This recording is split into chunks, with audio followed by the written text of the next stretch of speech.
जय हिंद बच्चे। आज हम आते हैं त्रिकोणमिति का फर्स्ट पार्ट डाल दिया गया है। दूसरा, आप बच्चे को मान ही याद नहीं रहता है तो उसको क्वेश्चन बनेगा तो बनेगा कैसे। तो याद नहीं करना है, समझ लेना है कि पहला हम जानते हैं साइन का उल्टा कौन होता है, कौशिक होता है, यह याद होना चाहिए। टेन के उल्टा कॉट होना चाहिए, उसके बाद कॉस के उल्टा सेक होना चाहिए।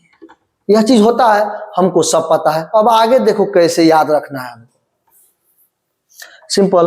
अब देखो यहाँ पर साइन का याद रखना होता है, कॉस का याद रखना होता है, टेन का याद रखना होता है, कॉट का याद रखना होता है, उसके बाद सेक का याद रखना होता है और कॉस सेक का याद रखना होता है। बस इतना ही हमको याद रखना। कितना कितना डिग्री का, 0 degree, 30 degree, 45 degree, 60 degree, 90 degree, बस इतना ही का। तो इसको याद कैसे रखे, तो सिंपल, 0 है तो 0, 1, 2, 3, 4 हुआ, सब में 4 से डिवाइड कर देंगे। 4 4 4 4 4, बस अब काट के मान ली 0 बटा नंबर 0 होता है, इसका 1/4 हो जाएगा। ये कितना हो जाएगा, 1/2 हुआ कि नहीं। अब इसको कटाएंगे बाबू, 3/4 हो जाएगा, इसको कटेगा 1 हो जाएगा।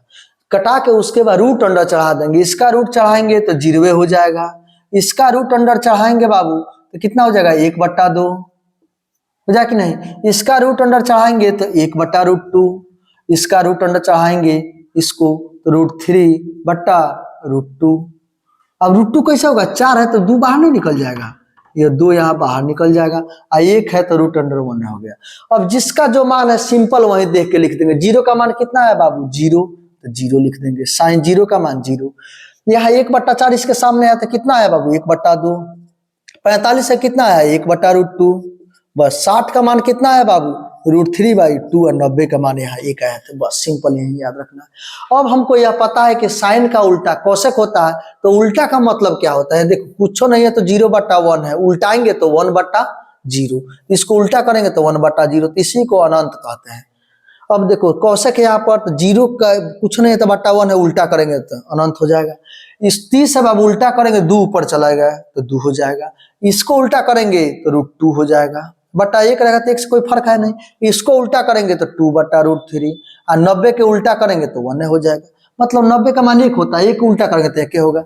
साइन का याद हुआ तो कोसेक का याद हुआ। साइन का याद नहीं करना, जैसे बताया वैसे लिख दे, कोसेक का लिखा गया। अब बाबू हमको समझना है कॉस का। कॉस का जो होता है ना बाबू, साइन का सीधे पार्श्व उल्टा होता है, इसलिए तुम लोग समतल दर्पण के गुण के बारे में पढ़ रहे हैं। समतल दर्पण जो प्रतिबिंब होता है ना, पार्श्व उल्टा बनता है, तो बहुत अच्छा समझता है ना कि पार्श्व उल्टा का मतलब ऊपर से नीचे होता है, वैसे नहीं होता है। पार्श्व उल्टा का मतलब अगर एल ऐसे लिखा हुआ है, इसके मतलब यहाँ तो लकीर आएगा, ये लेफ्ट का राइट हो जाता है। बस पार्श्व उल्टा का मतलब होता है लेफ्ट से राइट, राइट से लेफ्ट, बस यही चीज अंतर होता है, उल्टा नहीं होता है। ऐसे पार्श्व उल्टा का मतलब ऐसे नहीं हुआ, ऐसे नहीं होता है। पार्श्व उल्टा का मतलब होता है, अगर कहीं समतल दर्पण अपना फिगर देखते हैं तो जो हमारा बायां हाथ है ना वह दाएं दिखेगा, जो दाहिना हाथ है वो बाएं हाथ दिखेगा। वैसे ही पार्श्व उल्टा का मतलब यहाँ पर जो 45 पे 45 का मान रहेगा तो 45 से वैसे ही रहेगा, यह तो उल्टेगा नहीं।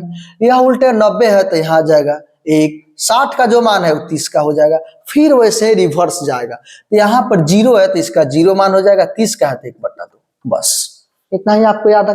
अब 10 का याद करना है बाबू, तो 10 का याद नहीं करना है। हम पढ़े हैं बाबू tan थीटा बराबर sin थीटा बटा cos थीटा, तो 0 का मान निकालना है तो tan 0 लिखेंगे, तो sin 0 का मान 0 और cos 0 का मान 1, तो कितना होता है 0। बस तो हल कर लेंगे, यहाँ 0 लिख दिए बस। अब निकालना है बाबू 30 का, तो tan 30 लिखेंगे यहाँ पर, तो sin 30 होना चाहिए, sin थीटा, तो sin 30 के मान 1/2। अब भागा है तो भागा लिखेंगे, cos 30 के मान √3/2। हल करेंगे तो 1/2 भागा से गुना में जाता है तो पलट जाता है, तो कितना हुआ 1/√3, तो वैसे ही 1/√3। बस सिंपल ऐसे ही। अगर tan थीटा sin थीटा बटा cos दोनों को करेंगे 1 आ जाएगा, यहाँ √3 आ जाएगा, और यहाँ पर हम करेंगे तो अनंत आ जाता है। बस यही तो है। tan थीटा का मान निकालना, tan थीटा बड़ा होता है sin थीटा बटा के, जिसका मान निकालना जिस एंगल का ही मान रखकर हल करेंगे। अब tan के उल्टा cos होता है तो ये अनंत हो जाएगा, इसका उल्टा करेंगे 1/√3 को तो √3 हो जाएगा, 1 को उल्टा करेंगे क्या हो जाएगा, और √3 का उल्टा करेंगे तो कुछ नहीं है तो √3/1 या 0 हो जाएगा। बस सिंपल आपको यही समझना है, ऐसे ही आप मान याद कर सकते हैं। बस समझना है, याद नहीं करना है। आज से आप लोग तक तकलीफ नहीं होना चाहिए याद करने में। अब इस पे क्वेश्चन कैसे आता है नेक्स्ट पार्ट में आपको मिल जाएगा।